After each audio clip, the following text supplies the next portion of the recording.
Hey crafty people, I'm Sarah, also known as Craft Nerd because I'm a nerd who loves to craft.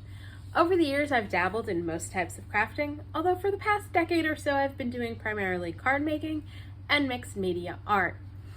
I've recently embarked on a junk journaling journey that I hope you'll join me on. For the 11th card of Christmas, we are going to create a peekaboo pop-up card with penguins. Let's get crafting! Okay, so for our peekaboo pop-up card, I am using, it's a Fawn die set that creates the peekaboo pop-up. And to create the card, you need to cut out 2 of the base pieces using the dies. And it creates score lines in the piece. And so on one piece, you have the score lines to the left, and on one, you have them to the right. For the one on the left, the score line closest to like the main area, like the big area, you're going to fold up so that you create a mountain. And for the piece, the next one, you're going to fold down and create a valley so that when you're done folding, it looks kind of like this.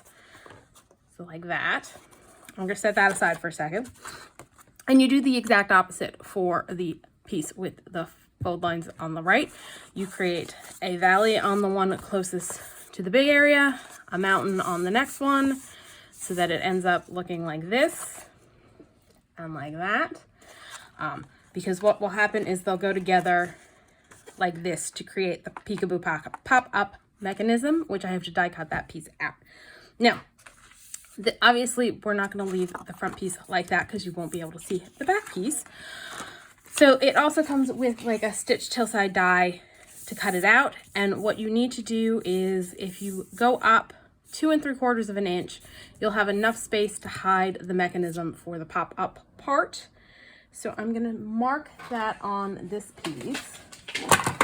Ooh, just had a craft a lanch go off. My space is currently a complete and utter disaster because I'm horribly behind on all of my Christmas crafting.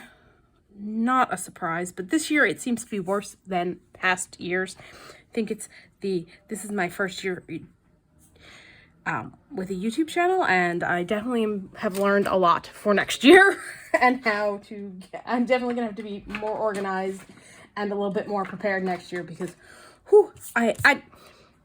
I'm filming this a week before Christmas Eve, so the Sunday before Christmas Eve, and I have not finished my cards. I have not mailed my cards. I'm a horrible mess. So I am going to cut this out using my die cutting machine and a stitched hillside off camera. But I wanted to do some modifications to this piece as well, and it's going to involve using a stencil and some texture paste.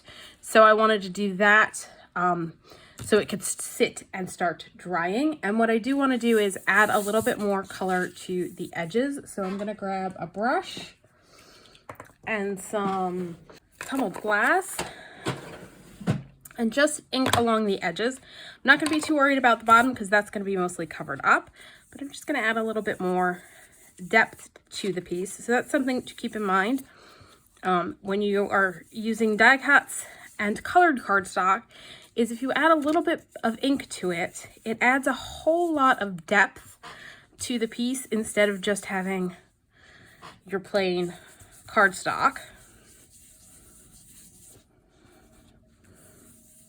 And so I'm not adding a ton.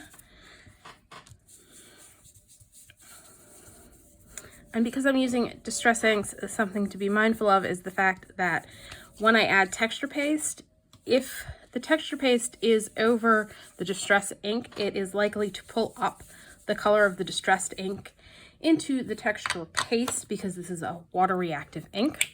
So it's just something to keep in mind. So if you ever ink a background and apply a texture paste, like I'm going to use the Grip Paste Snowfall to create snowflakes, and you come back and you look at it and you're like, why was my white stuff blue now?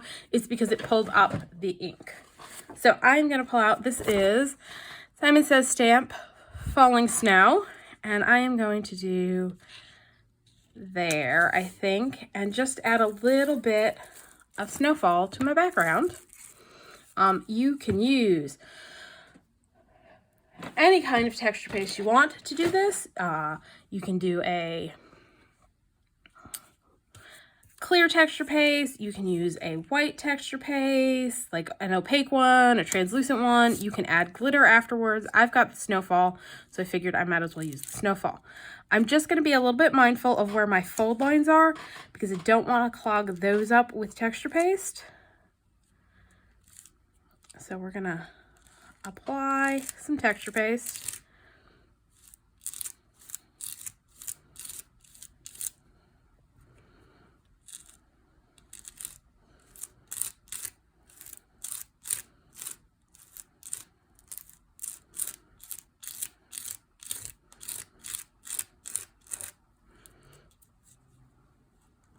I'm going to put it on the flaps. I just don't want it on the fold lines. So what I'll probably do is after I'm done applying and I pull this up, I'm going to check and see where my fold lines are and scrape off any texture paste on them, just because I don't want to add that kind of bulk to my mechanism area. Not sure how far down will show, so we'll just go down a little bit further.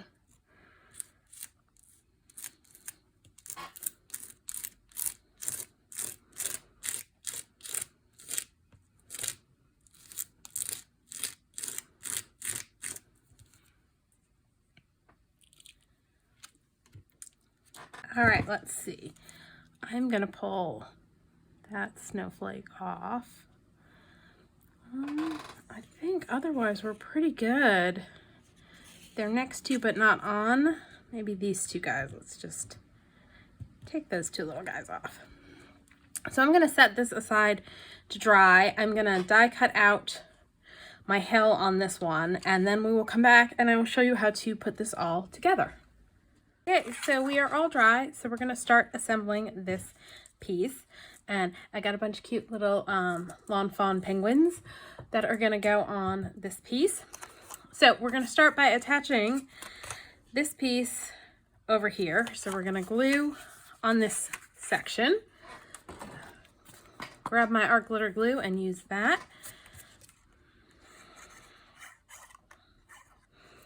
And I'm just going to line it up in the corner here. Then we're going to fold this back because we're going to put in our mechanism. Okay, so we're going to take our pop-up mechanism and we're going to fold along the score lines towards ourselves. And this is where we're going to put our adhesive. And it's going to go in like so. Along here.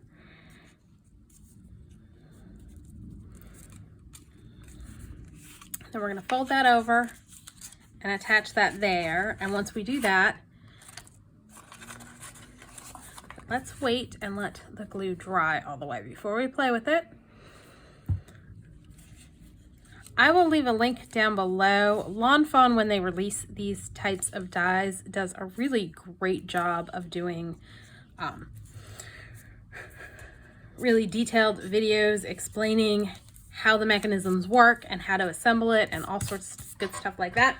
So I will definitely include that down below. So I think we're good now. So what'll happen is, why are you like being super difficult today? Because you were just not staying glued down. All right. I'm having some serious issues today. I don't know why it's not staying glued down. I may be being impatient is the problem. I'm gonna reinforce these. Now I use the same color cardstock as the background so that when we pop up, it's not going to, it'll blend in with the background. I'm just gonna leave this alone for a minute and we'll come back and finish assembling once that dries. I don't know why it's taking so long to dry. Okay, so we now have the piece working properly. Now I will warn you, if you use liquid glue, just be careful. I managed to glue this piece down to here because my glue oozed. And so, yeah, this one definitely was not cooperating today. I think it's just, I'm at the point where I need to stop crafting for the day. It's been one of those weekends.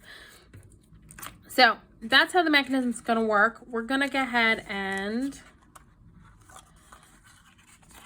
glue this piece to this piece.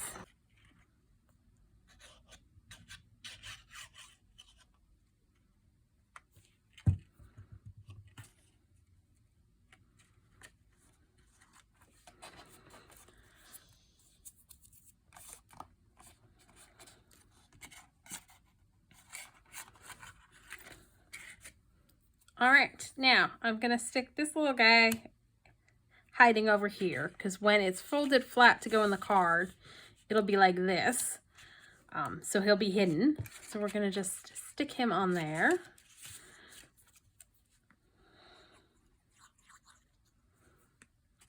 So he's a little surprised when you pull open the pop-up, when you pull the mechanism. So he'll be hidden, because this will be how it goes into the envelope. So just a little bit of him peeking out. Now for the mechanism part, I am putting this guy jumping up, and I think we're just going to stick him right there. So if we're putting him here, we're just going to run some glue down the middle, pop him on. So we've got our little penguin popping up, and we're going to put a hat on him. And these are Lawn Fawn stamps, and I have the coordinating dies, and I don't know if they're all from the same set. Well, I know he's from a separate set, but I don't know if these guys are all from the same set or a different set, because I have 2 different penguin sets. But I will leave the names of the ones I used down below. And then for this part, let's see, we're gonna have them working on the snowman.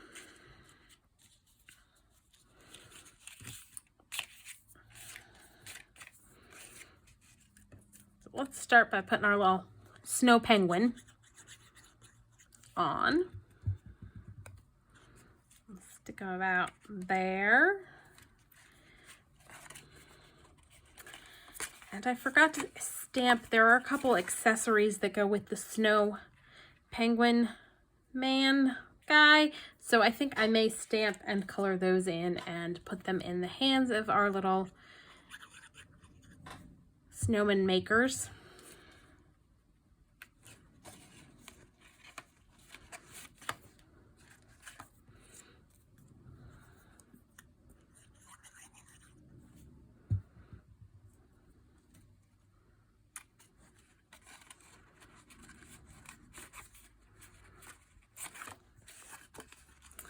So there we have our peekaboo pop-up surprise. I just love that. Ding! So yeah, he's just jumping up. So that'll go onto a card base. Let me see, do I have? I think that's a card base. I don't have one cut. So I'm gonna have to cut a card base for it. So that can get attached to a regular 5.5 by 4 1/4 card base, and it will then fit in an envelope nice and neatly. And so there we go. As I said, I'm probably gonna, there's like a bow tie and a top hat, so I may do those so that their hands are full. You know, I can put them in their hands so that they can finish decorating their little snow person or snow penguin. So that's all for today. If you enjoyed this video, please do all the things that lets YouTube know you enjoyed the video. Like, subscribe, hit the notification bell, leave me a comment down below. Thanks for joining me, and happy crafting.